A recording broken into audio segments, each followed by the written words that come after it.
Hi, my name is Jim Ginter, a local historian, and I want to share with you today a little bit about the history of the Bealeton Station Depot. During its heyday, the depot was a passageway for passengers and freight north and south along the railways out of Bealeton for local passengers and goods. Today, renovations are nearly complete on the depot, which have been done by the library, and the depot has been moved to its new location as part of the Bealeton Library complex on Willow Drive North. Built by the Southern Railway Company in 1905, the depot was once located on the primary rail route that connected Fauquier County with the nation's capital. Built by J.D. Elliott of Hickory, North Carolina, the Bealeton Station Depot was a fine example of 20th century construction. The building was sheathed in rustic tongue-and-groove weatherboard, tin shingles adorned the roof and eyebrows, and fine Georgia heart pine covered the floors of the nearly 800 square foot space. The rerouting of Route 17 and the construction of a bridge over the railroad tracks denied primary access to the depot, and it was decommissioned in the 1950s. An area developer later purchased the depot and donated it to the library along with a parcel of land for the new Bealeton Library. In 2002, the depot was moved to its current location and restoration efforts were continued. Grants and generous donations from local area businesses and the developer made restoration possible. Bealeton Library's architects took design cues from the new library from the depot's structure, and in December 2003, a newly built 10,000 square foot Bealeton Library opened its doors adjacent to the depot. Soon, the once bustling train depot will once again welcome visitors and provide services to county residents, this time as a library program room and as a public meeting space. So it is a fitting time to talk with county residents who remember the early days. Okay, I'm here today with Harold Paul Neal, Elton Willingham, and Carter Kehoe, who've graciously agreed to talk to us a bit about the history of the Bealeton Station Depot. So how long have you gentlemen lived here in Bealeton? Let's start there with just... I lived here 89 years. 89 years. I've been here 82. 1924, we moved to the farm that I live on now, which is just 1 mile out of Bealeton. What was Bealeton like in those early days? It wasn't anything like it is now. I can tell you that. When I first started the school, in about, I think it was 1927, Route 17 over here was a mud road. There wasn't a bit of gravel or anything on it. And it took a team, in the wintertime, you had to have a team of horses or a horse and wagon to get anywhere. In the railroad, everything went by rail. Across the railroad track from the depot were cattle pens. It belonged to the railroad company. They had scales and everything there, and people that had cattle would take them out and weigh them and load them on the train and send them to Baltimore, where the slaughterhouse was. Same way with turkeys and everything. I remember my mother used to raise turkeys, and along about Thanksgiving time, we would have to pick them. But that's all we did to them was kill them and pick them and pack them in a barrel and send them, bring them to the railroad and send them to Philadelphia for Thanksgiving. We got a little bit more money for them that way than we did send them around locally. I might describe a little bit about how the town was at that time. Of course, the overpass wasn't here then, so the road went around and crossed the track, same as it does through the business now. Well, down on the corner there where the overpass is, it was a store, and an old fellow by the name of Fowler ran the store there, and directly across from it was Gertie's beer joint. Well, let me ask you, you described the town a little bit. How did the depot sit in town? Was it the focal point of town? Was it in the center of all of the buildings and things? Right square, right side road, and right square in front of that funeral parlor home he's talking about. Okay. And the cattle pens were across the track, and it was two big warehouses over on the other side where one was a fertilizer warehouse, and I figured something. Cattle pens there too. Yeah. Was the railway the main transportation in and out of town, or was it? You mentioned that there were very few cars, so. Oh yeah. When I first started the school, in the wintertime, my father was on the school board, and I'd have to go to the dentist. And he would, we had to bring him milk to Bealeton to put on the train every day. And we would bring him milk to Bealeton, and they had a hitching rail all the way across around in front of town, in front of Price's store there. And in the garage, and we'd tie that old horse to that, and get on the train and go to Calverton and change trains and go to Warrington. So you could do that? Branch. Okay. Go to Warrington, and he would go to school with me, and I'd go to that dentist.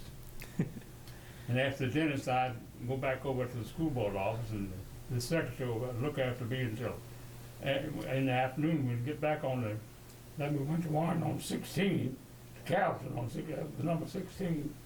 And it was same thing, be 15 that evening. And we get on a train in Warrington, come back to Calverton, get on 15, come back to Bealeton, be dark, and get the old horse and go home. Now, what kind of trains ran in and out of the station? Were they mixed passenger and freight? Were they? It was, the 16 was a combination train. It had a couple of passenger cars on it, and it carried the mail and the milk and anything else you want to ship. And also they had a pole line right by the first crossing. There was 2 crossings at Bealeton. Mm-hmm. And the first pole, they had a pole line, had a hook on it. And the train that didn't stop would come along, and the thing would reach out and grab that pack of mail and get it and put it in the train. You remember that? I Yeah, used to, the mail would be hanging Yeah, hanging there. on a pole there. I've hung that mail a lot of times. I've hung that mail a lot of times. Well, let me I tell you worked at what post happened office. one time on this mail. My brother and I was walking to school and down along about Craig Run, and that would be probably half a mile from the depot. There was one of these mail bags laying on the side of the railroad, and it was heavy, and it was wet too. My brother and I managed to pick it up and brought it all. An old man teacher's depot agent, and we were so enthused because we thought sure he'd reward us, you know. And after we carried it in and said, "Yeah, look what we found," he said, "Okay, okay." And that's all he said. Well, we stood there waiting for some money, but he never. So from then on, we didn't have a lot of appreciation for Mr. Teets. Now, how many trains would come through Warrington in a day, or I'm sorry, through Bealeton in a day? Were there through trains, and you mentioned the locals that went to Warrington. Were there also the trains, say, from D.C. going point south, and did they all stop? That Warrington, local did they? train didn't go to Warrington. Oh, okay. You had to transfer. Oh, you had to transfer. Okay. This local train stopped at all those stations, picked up milk all Mhm. along. Okay. Like he said, at Lucky Hill, picked up Dan Taylor's and Walter McConkey's milk. That's who's. But even on after years, and like I was telling you a while ago, in 1942, Mhm. I went to Alexandria and went to work for the railroad as a fireman, and so I traveled this road here. And at that time, this milk business had, of course, disappeared. Milk was moved by trucks and what have you. But they still had 15 and 16, and there were local passenger trains and mail and baggage. 35. And they, That was 35 on one way. Yeah. Put the mail on. But that train then would travel in the morning through going south, and it would stop at every station, and that's the only passenger train that stopped. Now they had, I guess, a dozen through trains, and long about, I think it was 41 or 42, the first diesel, and that was on the Tennessean. That was a train that went to Lynchburg and then went over to Norfolk and Western. So there was the diesel then was on there. And the time that I was a fireman, then they had diesel on 45 and 46, and then the Crescent was another famous passenger train that went all the way to New Orleans. They had a diesel on that.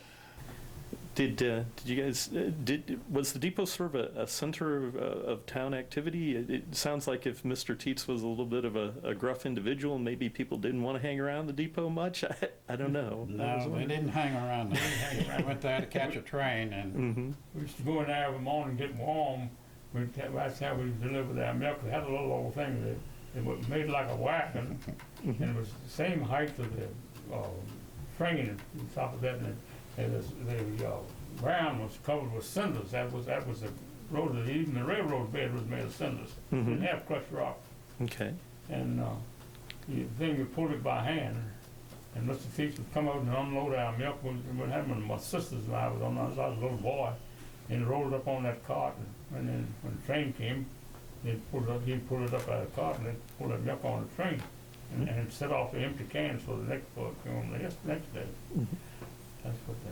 Turned over in the run one morning, though, didn't you? Oh yeah. Correct. Tell them about the old horse that always wanted to beat the train. He heard the train whistling. They had to get there before that train got there. We had an old mare. Her name was Frances. She was a half thoroughbred. She wouldn't work anywhere except to that milk wagon or buggy. And she knew that train. And she would hear that train blow at Lucky Hill was picking up that milk up there, and she was going to break. She'd tie up everything to get to the train out milk on time. And one time 16 had an extra car on it and pulled up to the main crossing, and the car on it, and she couldn't get across. So she wheeled right around, you couldn't hold her. She wheeled right around and went down to the lower crossing, and the engine was across that. So she whirled right around in the road with the wagon, came back and went across the tracks, bumped, it broke all the wheels down and dumped him, skids the wagon up to the platform. Didn't miss it. Scared us to death. How long did the railroads, obviously things changed in Bealeton after a while, and the railroad became less important. When did that happen? As soon as trucks came in, as soon as the trucks came in, they started, that's what drove us right to run the railroad. About when did that happen? Oh, it was in the early 30s.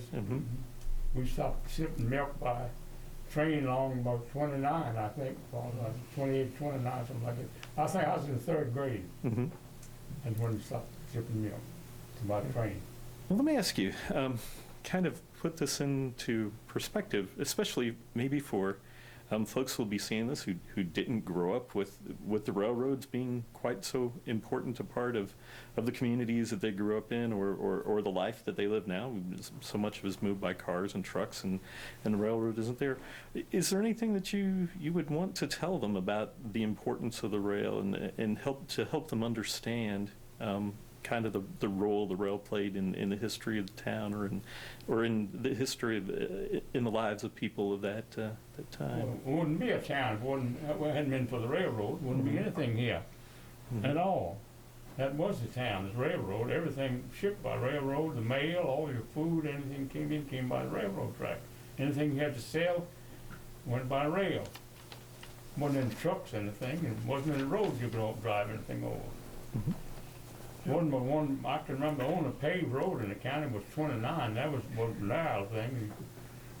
Called that a macadam road.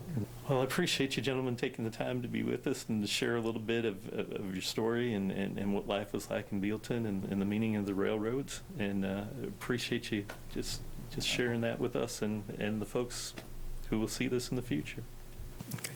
We hope you've enjoyed hearing a little bit today about the history of the Bealeton Station Depot here at the Bealeton Library. If you're interested in programs and events that are being held at the depot and its conference rooms, please contact the Bealeton Library.